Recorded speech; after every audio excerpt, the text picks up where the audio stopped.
Ethan Cole had survived ambushes in Helmand, night raids in Kandahar, and deserts that swallowed men whole. But nothing prepared him for the moment he woke in a freezing basement to hear his own nephew planning to put down his German shepherd, Rex. After 2 years of living in that damp concrete cell, believing he was bankrupt and broken, Ethan discovered the truth. His family had stolen everything, and by sunrise both he and his aging canine partner would be gone, one sent to a cruel care home, the other to be euthanized. So in the middle of a storm tearing across Washington state, the old seal lifted Rex into his arms and stepped into the night, determined to escape or die trying. But what waited out there? Strangers in the dark, a truck that shouldn't have been on the road, and a mountain town hiding unexpected allies, would change both of their lives forever. If you're ready for the full journey, follow the channel, comment where you're listening from, or just type Amen for Ethan and Rex, and stay with me until the very last second of this story. The November rain drummed steadily against the narrow basement window, a thin pane of glass that rattled every time the wind shifted over the outskirts of Tacoma. Down here, in this dim and damp space that smelled of mildew and cold concrete, Ethan Cole sat on the edge of a sagging cot, his posture straight despite the gloom pressing in on him.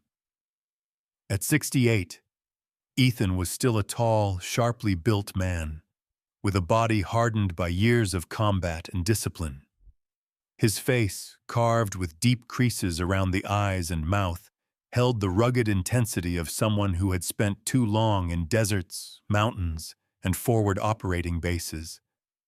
His hair, once jet black, was now mostly silver, cut short but uneven because he trimmed it himself with an old pair of clippers. A trimmed but graying beard lined his jaw, giving him the look of a man who had lived half his life under sun and gunfire. Even in a cold basement, he wore the same outfit he'd worn for years, an old olive t-shirt, a flannel shirt in faded red and navy tones, and thick denim jeans that had survived more miles than he could count. At his feet lay Rex, his 9-year-old German shepherd, a broad-chested dog whose black and tan coat had dulled with age. Rex's ears were still sharp, but his hind legs carried the unmistakable stiffness of arthritis. Once a combat K9 trained for search, tracking, and room clearing, Rex now spent most days curled on a thin blanket, lifting his head only when Ethan moved or when the furnace clicked. The dog's brown eyes were thoughtful and soulful, and sometimes, when he looked at Ethan, it felt as though he understood every unspoken burden the old seal carried. Rex was aging, but there was still fire in the way he watched the door, still loyalty in the way he rose, slow, painful, but determined whenever Ethan asked him to. A sudden metallic scrape broke the monotony of the room as Rex attempted to stand and bumped into the old trash can beside the workbench. It tipped over and clattered loudly, spilling coffee grounds and crumpled papers across the concrete. Ethan reacted instantly, leaning forward and steadying the dog with both hands. "Easy, boy," he murmured, his voice a low rasp shaped by smoke, sandstorms, and years of barking orders in hostile terrain. Rex looked up apologetically, his ears folding back as if ashamed of making noise. Ethan bent over to collect the spilled trash, grumbling softly at his own aching knees. As he gathered the litter into his hand, something caught his eye. A thick envelope, folded in half and crumpled as though someone had crushed it deliberately. He reached for it, smoothing its creases on his thigh. The navy blue logo at the top froze him in place. U.S. Military Retirement Services. Payment Summary. The envelope was addressed to Ethan Cole with a Tacoma address, care of Blake Turner. Blake Turner, his nephew, was a 35-year-old man with soft, anxious features, sandy hair that he slicked back constantly, and the nervous habit of tapping his fingers against his thigh when he lied. Blake had taken Ethan in 2 years earlier, convincing him that digital banking glitches and medical errors had drained his accounts. Blake had promised to manage things while Ethan recovered from old injuries, but Blake had also developed a gambler's taste: sports betting, cards, online casinos, and a need to impress others with expensive clothes and gadgets he couldn't afford. Ethan had chalked it up to immaturity, to stress, to life's pressure. But the crumpled envelope in his hands said something much darker. He opened it carefully, the paper trembling slightly in his calloused fingers. The words were painfully clear. Ethan's pension had been deposited every month without interruption. There was no freeze, no error, no system audit, and attached was a statement summary indicating Blake had full access as an authorized caretaker. Ethan stared at the page for a long moment. He felt the same cold that seeped from the walls settle deep in his chest. "He lied," Ethan whispered, not in anger but in something heavier: disappointment, betrayal, the sting of realizing that the family he had protected was capable of cutting him open in ways war never had. Rex nudged him gently, sensing the shift in the room. Before Ethan could gather his thoughts, footsteps thudded overhead. Moments later, the basement door creaked open, spilling warm yellow light from the hallway. Jenna's voice sliced through the opening like glass. Jenna Turner, Blake's wife, was a tall woman with sharp cheekbones, bleached blonde hair always tied in a too-tight ponytail, and an expression that looked perpetually irritated. She had a habit of speaking quickly and loudly, as if the world existed to annoy her. She stepped halfway down the stairs, arms crossed over her chest. "Blake," she snapped, "I found dog hair near the laundry chute again. I swear that animal is shedding on purpose." She glared at Ethan, not bothering to hide her disdain. "We talked about this, Ethan. That dog stays down here. I'm tired of cleaning up after him." Ethan rose slowly, his joints popping. He kept Rex behind his leg. "He barely moves, Jenna. The air ducts carry the hair and—" "I don't care," she cut him off. "Blake and I have decided something. Tomorrow morning, 8 sharp, I'm taking that dog to the vet on Maple Street." Her voice turned cold and deliberate. "He's old, Ethan. He's suffering. It's time to let him go." Rex let out a soft, uncertain whine.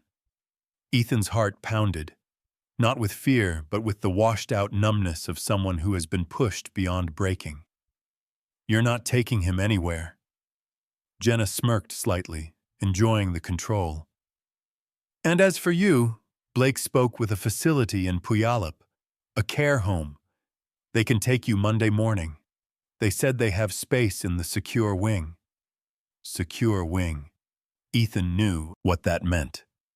Over-medicated, locked doors, no dogs, no dignity. A place where people were sent to be forgotten. Jenna turned sharply, heels stabbing each wooden step as she retreated upstairs, leaving the door open long enough for Ethan to hear her final remark.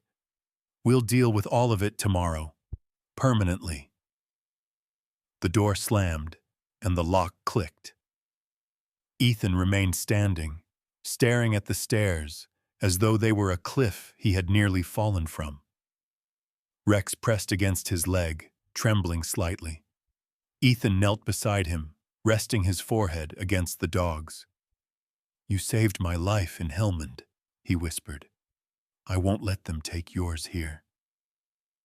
In that moment, the mission became clear, simple, dangerous, absolute. Escape, protect Rex, and reclaim the honor Blake had tried to bury in this cold, forgotten basement. The rain was heavier than anything Ethan Cole had seen in years, thick sheets of cold Washington water slashing sideways, as if the whole sky were being emptied onto the streets of Tacoma. Midnight crept silently across the neighborhood, washing over the last porch lights and turning the asphalt into a shimmering black mirror. Ethan stood at the back door of the house, his breath fogging in front of him, his mind fixed. There was no room for hesitation. Not tonight. With practiced movements, the kind carved into him through decades of deployments, he slid the old duffel bag across his shoulder, then bent down carefully to lift Rex. The dog was growing stiffer with age, his hind legs trembling as Ethan wrapped an arm beneath his chest. Rex wasn't light, but desperation lent Ethan the strength he needed.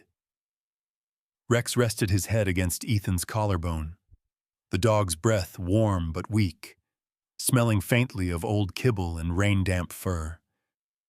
Ethan eased the door shut behind them. He expected the creak of wood to betray him, but the storm swallowed every sound. He crossed the yard, slipping past the trash cans and the cedar fence, choosing the darkest path between suburban houses. His flannel shirt was already soaked through, clinging tightly to his arms, while his jeans grew heavy from the rain. But Ethan pushed forward, each step driven by the same mantra he whispered under his breath. Keep Rex alive. Keep moving. They reached the main road within minutes. Streetlights flickered, some dying under the storm's angry blows. Ethan adjusted Rex against his chest and began the long walk toward the highway. The cold bit at his skin, and the water pooled in his boots. But what unsettled him most wasn't the weather. It was the knowledge that Blake and Jenna might discover the empty basement at any moment. He would only have a small head start. By the time he reached the outskirts of the Tacoma bus depot, the digital clock above the entrance read 1:14 a.m. The depot was nearly empty, save for a bored clerk behind the counter, a middle-aged man with thinning hair and a hunched posture that suggested years of seating and fluorescent lighting. His name badge read Gary. Gary looked up from his lukewarm coffee just long enough to see Ethan and the soaked German shepherd in his arms. His eyebrows drew together, betraying mild concern before snapping back into indifference, as if the night had conditioned him to strange sights. "Eastbound buses?" Ethan asked, his voice steady, though his jaw shivered. "Anything soon?" Gary tapped his fingers across the keyboard, not bothering to hide his sigh. "One at 2:30, but animals need papers. Vaccination forms, travel clearance, service designation, especially large breeds." He squinted at Rex. "A dog like that? No way they'll let him on without documents." Ethan knew arguing would only waste time. He nodded once, turned away, and stepped back into the storm. The lights behind him dimmed as the door slid shut, leaving him once again engulfed in rain and darkness. He needed another way. Hitchhiking wasn't ideal, too unpredictable, but tonight he was running out of options. He walked to the nearest on-ramp of the interstate. Cars hissed by in streaks of white headlights, but none slowed. Ethan kept Rex close to his chest, shielding him from the wind, his arms burning but unwavering. Then, without warning, two silhouettes staggered out from behind a concrete pillar beneath the overpass. The first man was tall but gaunt, wearing a soaked hoodie that clung to his narrow frame. His face was scruffy, with hollow cheeks and darting eyes that never settled. The second man was shorter and heavier, his belly stretching his rain-soaked t-shirt, his blonde beard matted and tangled. Both reeked of alcohol. "Well, look at this," the taller one slurred, stepping into Ethan's path. "Old man out in the rain with his mutt." Ethan shifted his weight, lowering Rex to one arm, freeing the other in case things escalated. The men moved closer, circling like vultures who had smelled weakness. "We just need a little cash," the shorter man said, rubbing his nose with the back of his hand. "Storm like this, fair trade for help."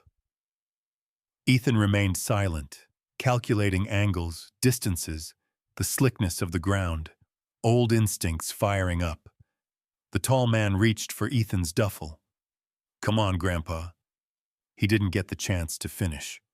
Rex, despite his stiffness and age, lunged forward with a low, guttural growl, one forged in fields of dust and fire, where lives depended on it. His teeth bared, his eyes burning with protective fury, Rex planted himself between Ethan and the approaching men. "What the—" The shorter man stumbled backward, slipping in the rain. Ethan stepped forward slightly, keeping Rex behind his leg now, his voice low and commanding. "Walk away, now." For a moment, it seemed like the men might listen, but desperation overrode common sense. The tall one straightened, fists balling. "I'm not scared of some old—" A sudden roar of an engine drowned out his words. A pair of headlights surged over the crest of the ramp, cutting through the rain like twin suns. The tires splashed through puddles, and the vehicle skidded to a halt only feet away from the standoff. It was a Ford F-150, paint faded blue, body dented in places, but solid. The driver's window rolled down, revealing a man in his early 40s with strong shoulders, a square jaw, and several days' worth of rugged stubble. His eyes were sharp, the kind that had once scanned burning buildings for survivors. His name, Ethan would learn later, was Caleb Rivers, a former firefighter from Spokane. Caleb's dark hair was cut short and slightly messy, and a long, narrow scar traced from his left temple down to his cheekbone, an old burn he'd earned while rescuing a trapped woman from a blazing apartment years ago, an event that cost him his career, and eventually his family's support. Yet his expression carried warmth, a man broken in places but stitched together with grit. Caleb leaned across the passenger seat, pushing the door open.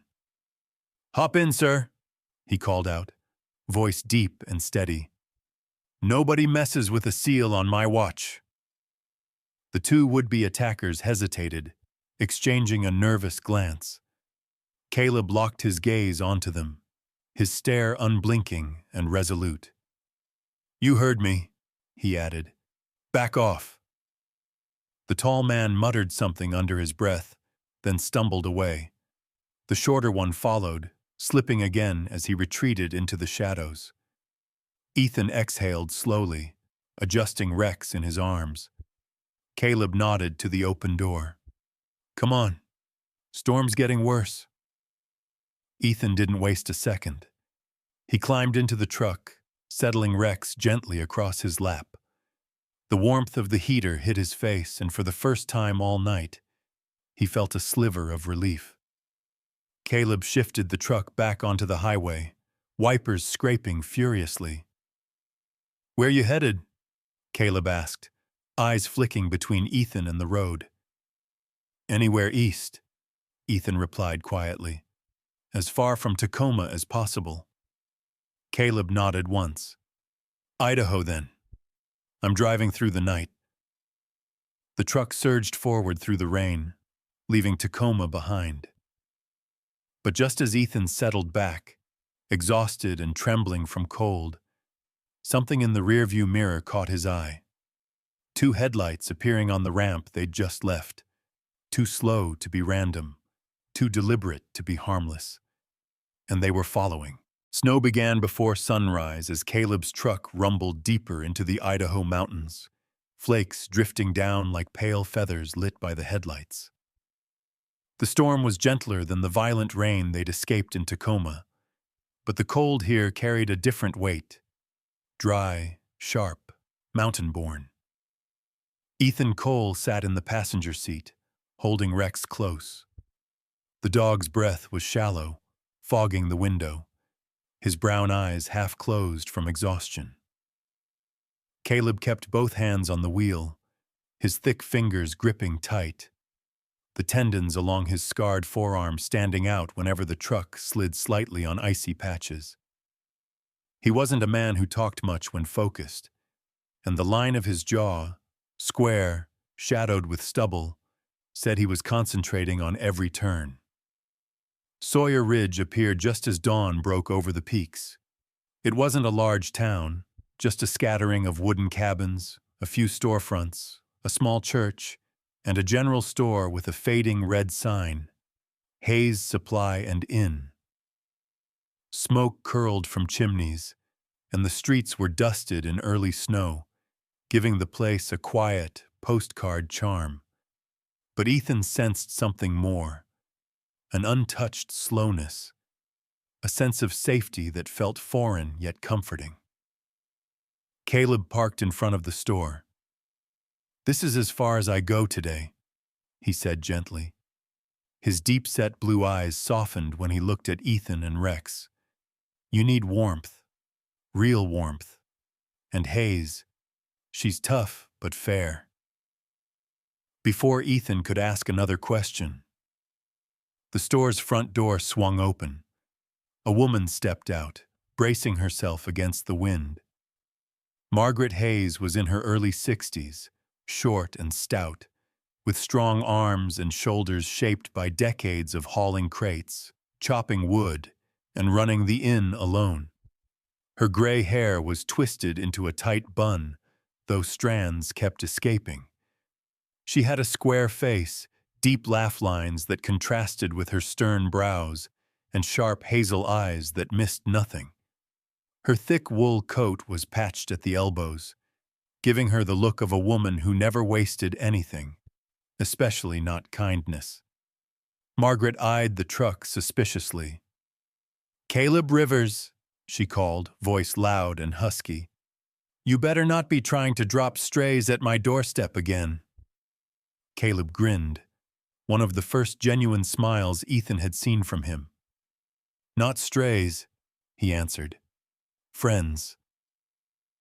Margaret's eyes shifted to Ethan, taking in the soaked flannel shirt, the trembling German shepherd, the duffel bag held together by fraying seams. Her expression didn't soften, but something flickered. Recognition. Maybe sympathy. She stepped closer. "You look frozen half to death," she said to Ethan. "Come inside before your bones turn to glass." Her tone made the sentence sound like an order, not an invitation. Ethan nodded, grateful. Caleb helped him carry Rex into the store. The moment they crossed the threshold, a wave of warm air from a wood-burning stove hit Ethan's face. The place smelled of peats, old paper, and hot coffee. Shelves were lined with canned goods, nails, winter gloves, and canned chili. Margaret walked behind the counter, wiping her hands on a faded apron. "I don't usually allow animals," she warned, pointing a finger at Rex. "Especially big ones. They scratch floors, shed everywhere." Ethan gently lowered Rex onto a blanket near the stove, rubbing the dog's ears to keep him calm. "I understand," he said softly. "We won't trouble you long. Just need shelter for a night." Margaret studied him again. His worn boots, the scars across his knuckles, the way he kept one hand rested protectively on Rex's shoulder. "You're military," she finally said. Not a question. "Seen too much by the look of you." Ethan nodded once, the memory of Afghanistan passing briefly across his eyes. Rex looked up at him, and Ethan brushed his thumb along the dog's muzzle. Caleb leaned against a shelf of winter gloves. "They've had a hard night," he explained. "Long story. You can trust 'em." Margaret let out a long breath. "The only place I've got is the woodshed. It's dry but cold." "That'll work," Ethan replied immediately. "Anything will." Her brows knitted. "Suit yourself." But no heating out there. Temperatures drop like a rock at night. Ethan didn't object. He simply lifted Rex again, thanked Margaret, shook Caleb's hand, a firm, grateful grip, and followed the woman to the back of the building.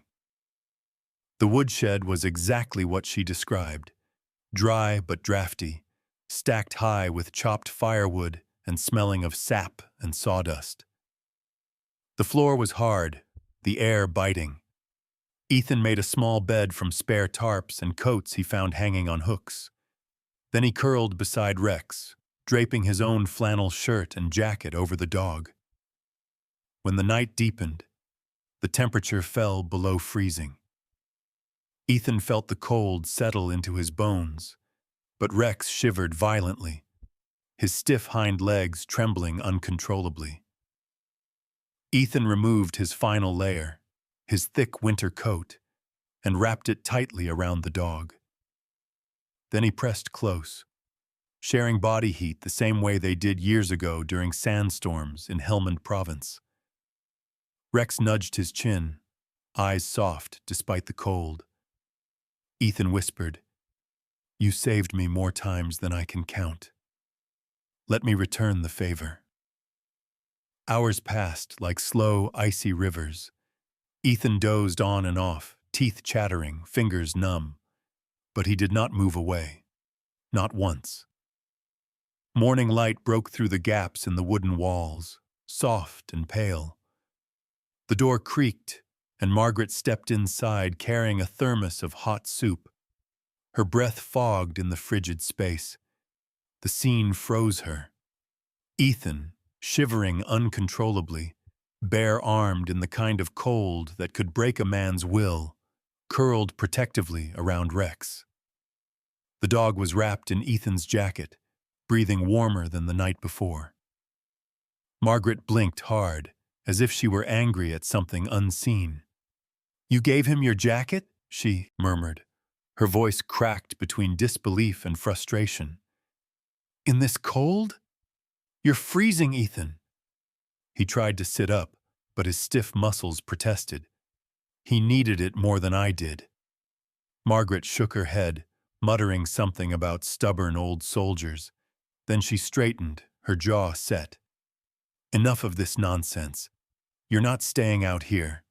Both of you come inside. I've got a spare room.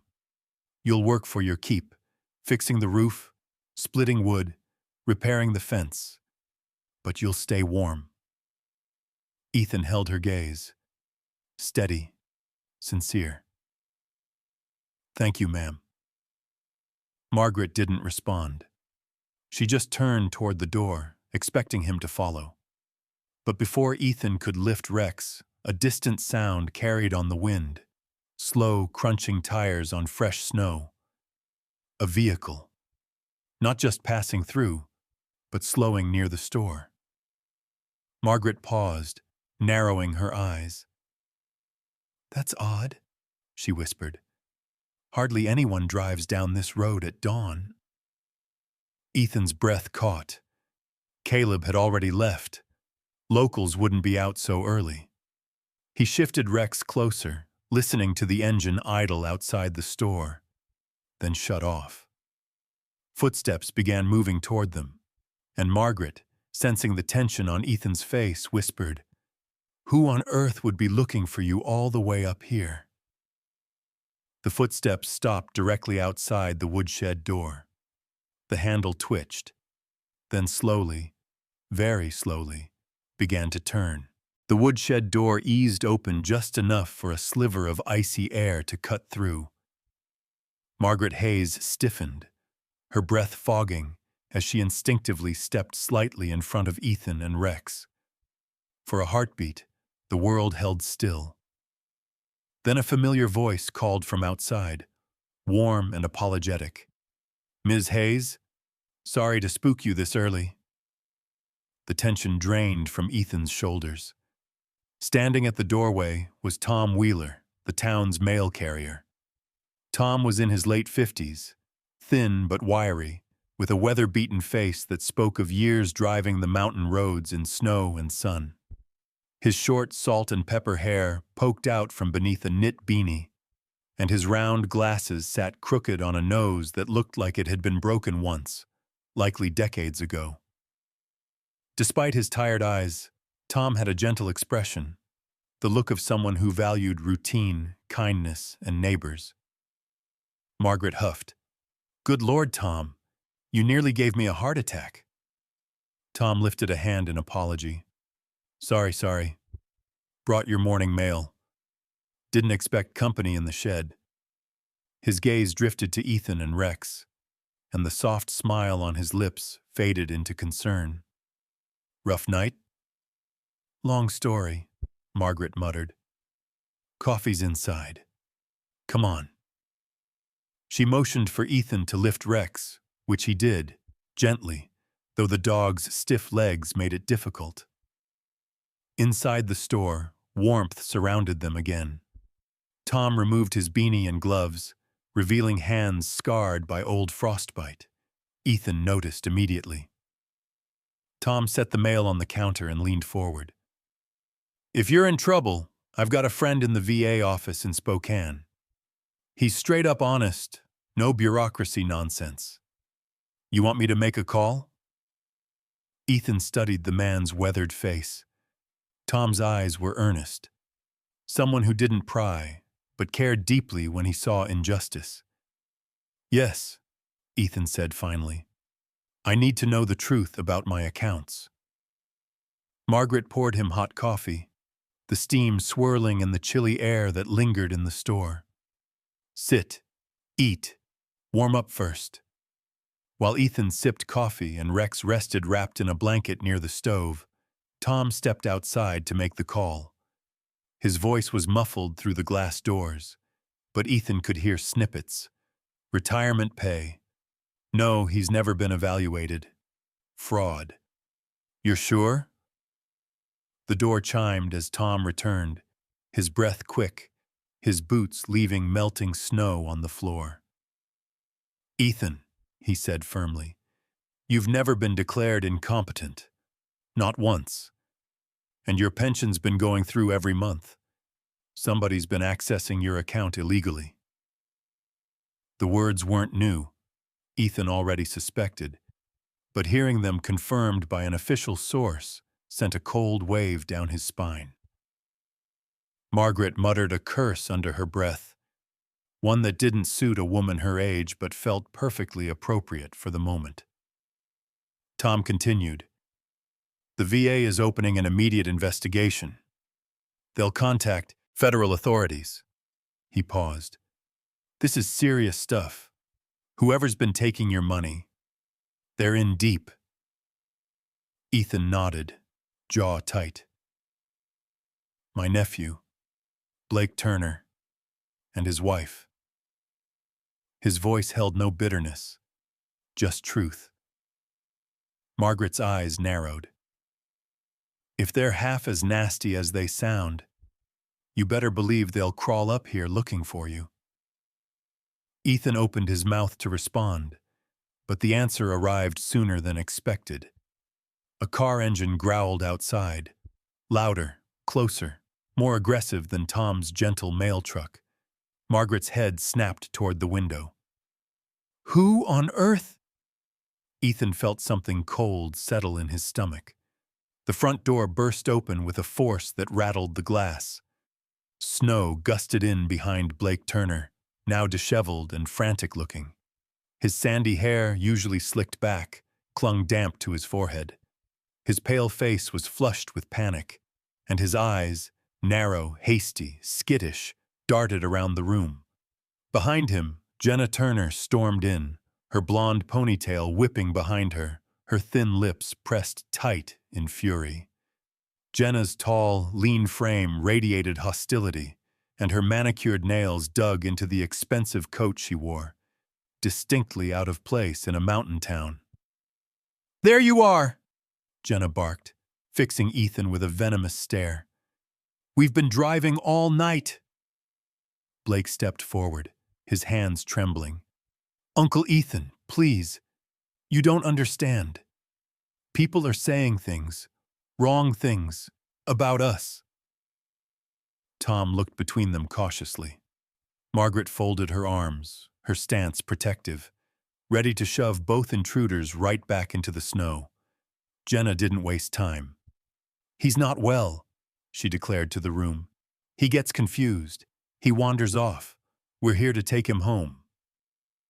Before Ethan could respond, Rex rose to his feet.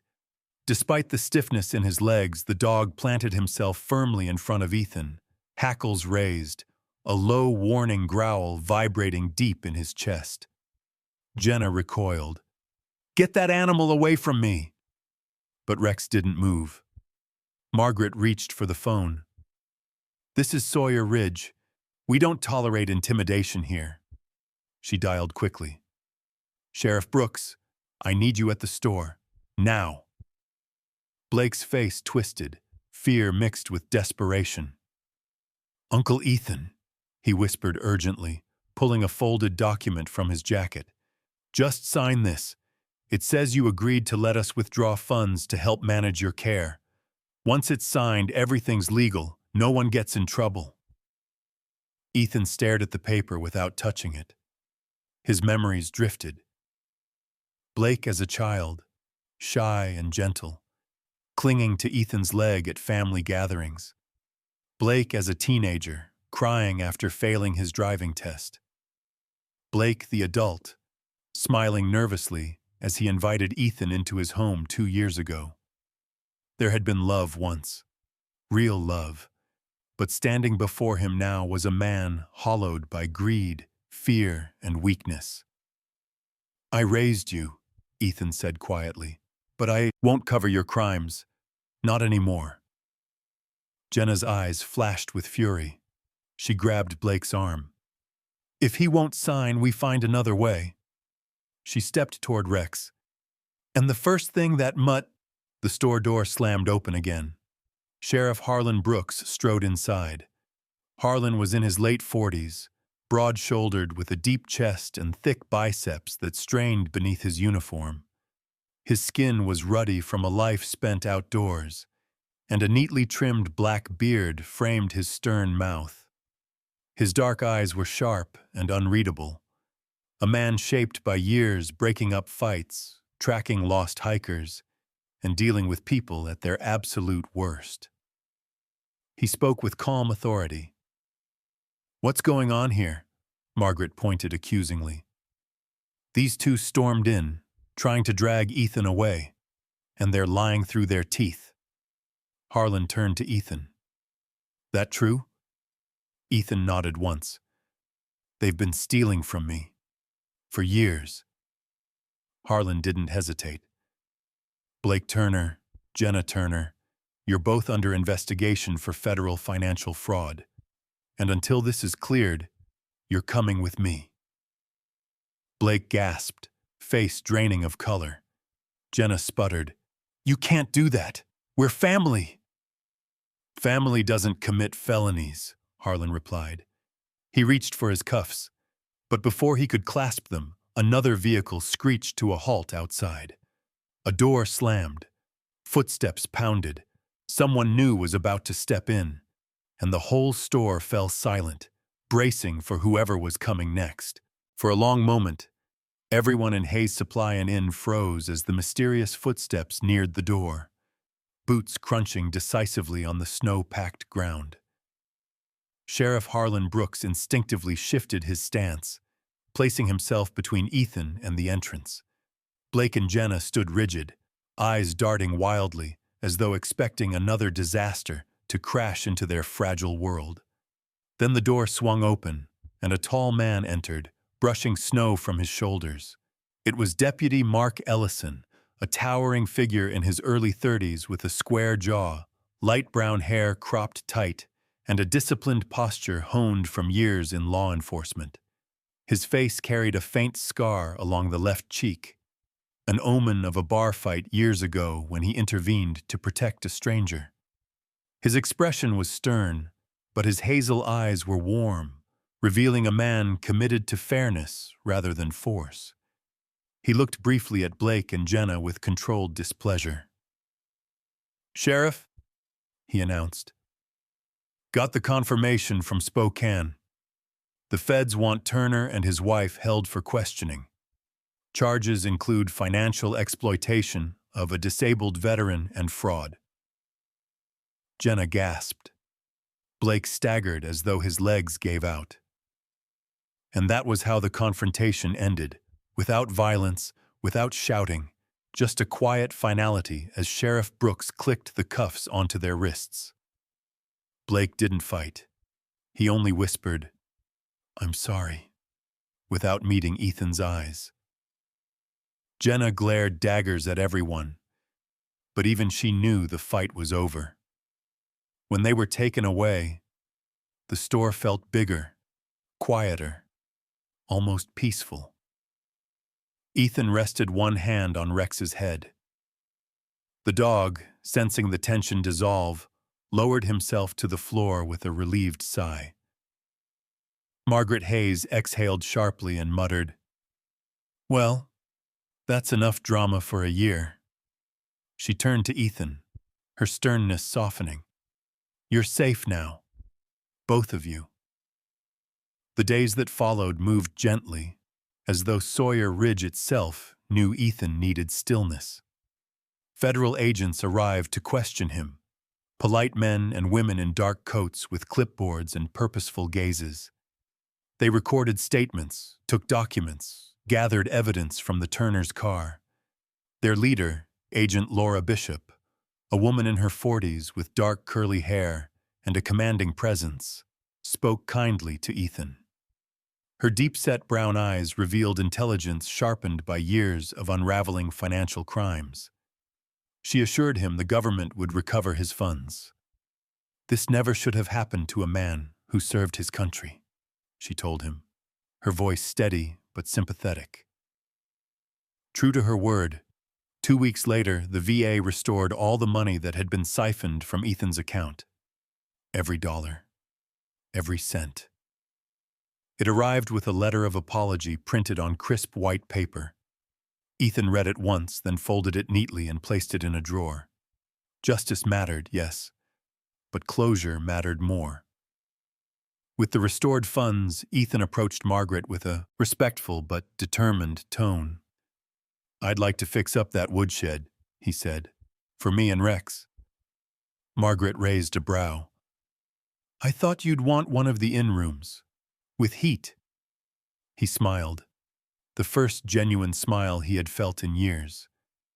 "I want something I build myself." Margaret studied his weathered face, the lines etched deep by war and betrayal, and finally nodded. "Then let's make it proper and warm." The renovations began at once. Ethan bought supplies from the store, and he worked tirelessly, despite his age, despite winter's bite. His hands, thick with calluses and scars, handled tools with old confidence. He insulated the walls, strengthened the beams, added new windows to let the morning light in. When Caleb Rivers arrived one afternoon, snow dusting his dark hair, he offered to help dig trenches for heating lines. Caleb was in his early 40s, strong, broad-shouldered, with kind eyes and the permanent tiredness of a man who once saved too many people and lost just as many. He swung the shovel like it weighed nothing. "You know," he said, pausing for breath, "I never had a father. But if I did, I think I'd want him to look a whole lot like you." The comment struck Ethan deeper than he expected. He rested a hand briefly on Caleb's shoulder. "And you'd have made a good son." From that day on, Caleb stopped calling Ethan Sir and began calling him Old Man, a nickname delivered with affection rather than insult. He visited often, bringing firewood, leftover stew, or just company.